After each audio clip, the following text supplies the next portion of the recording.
Logo వెనక్కి పెట్టుకోండి.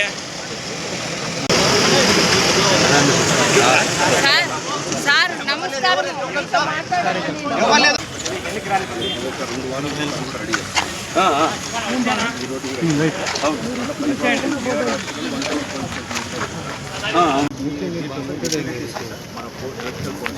అవునవును, మన వాటర్ లైట్స్ కానీ టెలికాం కేబుల్స్ కానీ అన్నీ జరుగుతున్నాయి. ఇంకా స్టార్ట్ అయిపోయింది ముందే.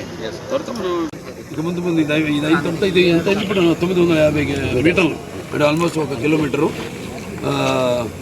ఇవన్నీ కూడా పనులు ఇక ముందు మన సీఎం గారిని కూడా కలవడం జరిగింది. ఏదైతే రూట్ ఉందో మనకి సోమందేపల్లి నుంచి మన తూర్పుకుంటకి ఆ పనుల దాని గురించి కూడా మాట్లాడడం జరిగింది. నేషనల్ హైవేస్ కిందకు వస్తుంది అది.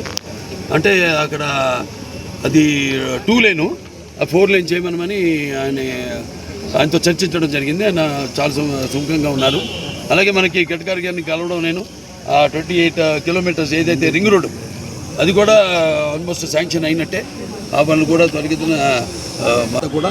సో ఇక్కడ ఉన్న ఇన్సెంటివ్స్తో పాటు ఒక బ్రాండ్ చంద్రబాబు నాయుడు గారు అన్న బ్రాండ్, ఆ బ్రాండ్తో వాళ్ళు చూస్తున్నాం మనం. ఇప్పుడు వీళ్ళందరూ కూడా విశాఖపట్నం అంటే రేపటి నెక్స్ట్ నేను ఎక్స్పెక్ట్ చేసేది హిందూపూర్, ఏది విశాఖపట్నం తర్వాత వైజాగ్ తర్వాత. ఎందుకంటే ఒక ఇండస్ట్రియల్గా పారిశ్రామికంగా అన్ని రకాలుగా అంటే అది బాధ్యత మాది,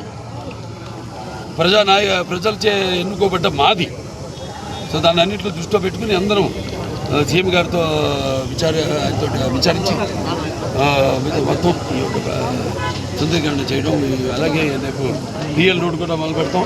అలాగే మన 1 టౌన్ స్టేషన్ నుంచి బిఎస్టీ ఏఆర్ హాస్పిటల్ అది, దాని తర్వాత బెంగళూరు రోడ్ అన్నీ కూడా చేసి మొత్తం మార్కెట్ యార్డ్ కూడా మొత్తం అంతా కూడా మొత్తం హిందూపూర్ టౌన్ రూపురేఖలన్నీ కూడా మార్చేపోతున్నాం.